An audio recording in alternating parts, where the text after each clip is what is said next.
Welcome back to the NCUT movie review. Today we have Speak No Evil. Agnes, we're talking directly to you. No more rabbits. No more.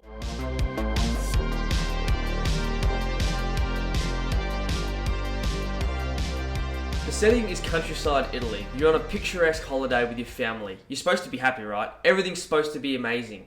Or is it? You look across the pool, you see James McAvoy and his wife, who are clearly a happy family. He's charismatic, he's confident, he's everything you wish you were. So of course, when he invites you and your family to his countryside to visit his beautiful luxurious house as a doctor, who's going to say no?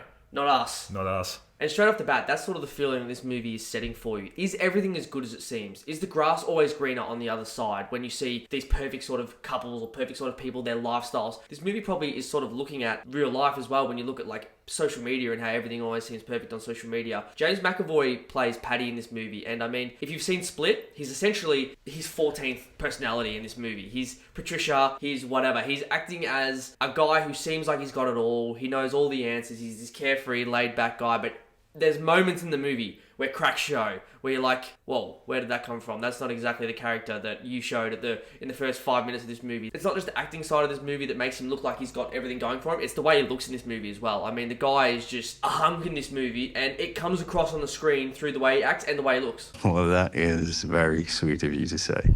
And that's what made his character so deep and meaningful and also psychopathic, when he had this underlying undertone of, is he actually a psycho, or is he just, putting on a character for the facade at the start, or maybe the facade at the end? It was almost a guessing game. And not only was that a guessing game, but his wife in this, who plays Kira, she also played a massive part in this, where it was like psychologically impacting you of, is she with him or is she against him? Because there was a lot of indicators saying that she actually was a trauma victim or a Stockholm Syndrome victim. Yep. So we don't really know. And still to this day, we don't know. Yeah, the perfect way that Josh just described that then, undertones. And even in the original Danish version of this movie, the undertones is what this movie's going for. Of Ben and of Louise. What's going on with their relationship? Are they really in love? Something might have happened that we don't really know, but you can feel the tension between them two. It's like the undertones of his son Ant, who's this quiet kid, doesn't really talk much. Oh, he's got something wrong with him. But then it's like he's trying to give clues to Ben, to Agnes, to Louise, like, hey, something's happening here, but he can't talk. Undertones. That's this whole movie. Everything's not what it seems to be. There's something missing, and that's like a perfect way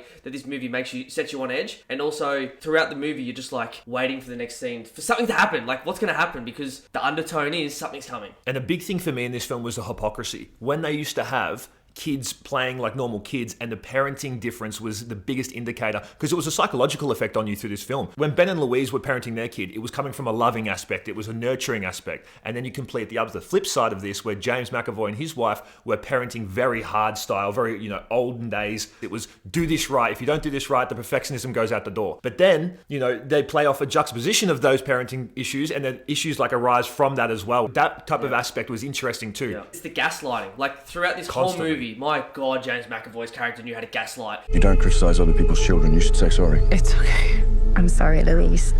Louise, is there anything you'd like to say? I mean, I haven't had to deal with too many people like that in my life, but I think a lot of people would watch this movie and go, I've dealt with that person. I've definitely dealt with that person. I think in a way, this movie was delving into different social problems that people run into and also people deal with, like being a people pleaser, pretending that everything's okay when it's not, pretending to feel comfortable in a situation when it's not, and you could easily just turn around and say, hey, I don't like what's happening right now because I don't feel comfortable, whereas most people will just deal with it, shut up and go, all right, I'll deal with this because somebody else is making me do it. Like, it's so many things in this movie that you look on the screen and you go, oh, I've actually been in that situation. And that's a great point Geordie brings up. When you are being like that master manipulator and you put your beliefs on the other person, he does such a good job of making them second guess themselves through every situation where you clearly know it's wrong. Yep. And then he comes in and goes, no, you're wrong in this aspect. And as a normal human, a good person, you're trying to be, consoling to the person, or maybe I'm not seeing it from the right angle, but he's just sociopathic straight through and through. Like, Ben, stick up for yourself, man. Come on, man. This whole movie, you need to be able to have a backbone. Agnes, you don't need that damn bunny. No. Let that bunny go. I said,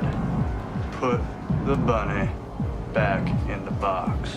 That's a testimony to James Watkins in all this. His ability to set these scenes where it was tension the whole way through was really well done. I mean, we've seen all these horror movies, these thriller movies where like it's building up to something and you're not quite sure if everything is as it seems. But in this movie, his ability to create these moments and environments where it put Ben in a situation where he was like, I don't I want to do this, I shouldn't do this, but I'm going to do it anyway. And the whole time you're sitting there going, don't do it, or why are you doing it, or what's Paddy really making him do this for, was really well done. And I think set the perfect amount of unease in the cinema where everyone was sort of just, you could feel it in the cinema, everyone was like, don't do it, don't go up that ladder, or don't go in that room, or don't, like, what are you doing? So that's a perfect way for, like, James Watkins, his props, because the way he was able to direct this movie and set the tone so easily with such mundane situations or mundane activities that the characters had to do, but it set in motion this tension. Amazing. And pacing of these films are huge because we talk about pacing all the time. As soon as they go off, we're off. Yeah. You know, if it's out, then we don't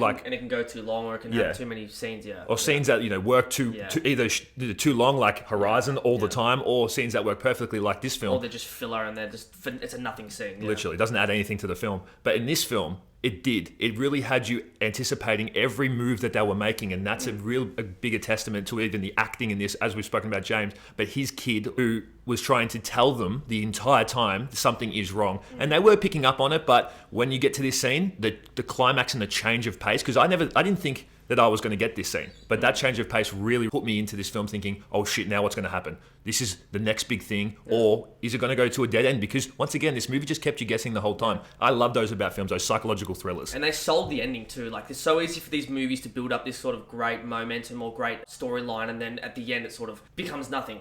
Like Trap. I mean, Trap had the greatest opening. The theme for that movie could have been so great, and then the ending was just a typical slasher or whatever, who cares? But this one really sold the ending. And if you're comparing it to also other big blockbuster films, like a lot of Smile and Longlegs, these films, they kind of build you with music. Yeah. I know a lot of that stuff is like anticipation, and it's music-based, it's shock factor, it's also the cinematography. And I noticed that they weren't really going for music, they weren't really going for the cinematography. It was mainly story-driven and just based to reality, which was a different aspect. I've never seen a psychological thriller that's done that before. Yeah. Ben and Louise's relationship played their relationship on the screen so perfectly. Like, throughout it, you were thinking to yourself, how are these guys even still together? Or do they still love each other? They do, but then in one scene they don't. And then perfectly the way it showed Paddy and Kiara's relationship. Are they really in love? Does she have Stockholm Syndrome? So the way that it was able to delve into the relationships, because in the original, you sort of just see the base of the relationship, the surface level of their relationships, whereas in this one, it delved a lot deeper, which is really good. And then it added in, Agnes was maybe creating a rift between the two parents. And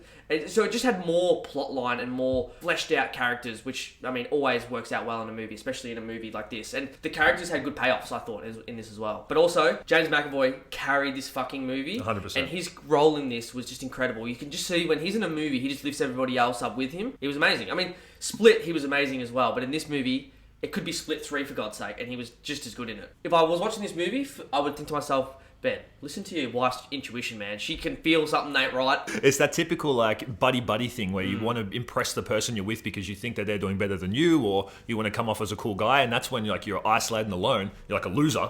Yeah. And then he's trying to be a cool jock guy like Paddy, but you're not like that, bruv. Just be a man, take care of your family, and fight for your goddamn kid. If your wife's telling you something, follow her fucking intuition, because she knew what was going on. She wanted to get out there 4 or 5 times. You go, oh, maybe we're overreacting. Why? You've seen them steal your kid. You've seen them say weird shit. And this motherfucker's walking around butt naked half the time, fucking his wife, getting head under the table. It's a little weird. Yeah, that's another point that this movie deals with a lot of, and also mentions and shows a lot of as well. Isolation. The isolation of Ben, and that Paddy hones in on that and uses that to his advantage. Also, the isolation of Louise, for her to feel like she's on her own because she's like, Ben's not listening to me. Am I crazy here? Am I being too paranoid? Perfect ways of isolation. Then you can also look at it. Is Kiara isolated? Is she a part of all this? Is she? We don't know. Ant's isolated too, so that's another key factor in this and theme in this film, is the isolation and what that does to people. As always, at the end of these reviews, we give a rating, and this one is a watchable film. It is one of the best horror films I've seen this year, up there with Longlegs. So go see it. Really? In terms of storyline, okay, let me clarify. Yeah, the hyperbole. Just to preface, storyline-wise, acting-wise, all of that was up there with the best I've seen. Everything else that attains to it, the cinematography, the script work, all that sort of stuff, it was just under Longlegs, okay? So it's around there. Probably, if I was giving it a percentage, 60 or 70 or so, but it is 100% watchable. It is a really, really good film. Yeah. It did the original justice as well. Yeah. For me, I think this movie is really great. I mean, you always got to give James McAvoy a chance, especially when he's in that same sort of persona that he was like with Split, because, I mean, those movies were great when he was in those. This movie's really good. It keeps you on the edge the whole time. The tension's there the whole way through. If you haven't seen the original too, it's also good because we hadn't seen the original, so we didn't actually know what the source material was and what was actually going to happen in this movie. So, and it takes a turn that I didn't really expect as someone who hasn't watched these movies before, so I highly rate this and I think everyone should watch it. Question of the day. What's your favourite or one of your favourite psychological thriller films? I know for me and Josh, I already know what this answer is going to be for us, but back in the day, Disturbia. One of the best psychological thrillers you're going to see, and also one of the movies where throughout it, you're just like, what is going on? And the tension in this movie, Shia LaBeouf, of course, the GOAT, but you're like, what is happening? What's going to happen next in this movie? I remember watching that when I was younger. Loved it. I've always said this from the start, Prisoners. Yeah. I love that shit so much. Anyway, guys, hope you guys enjoyed this review. Peace, we out. Peace. And cut.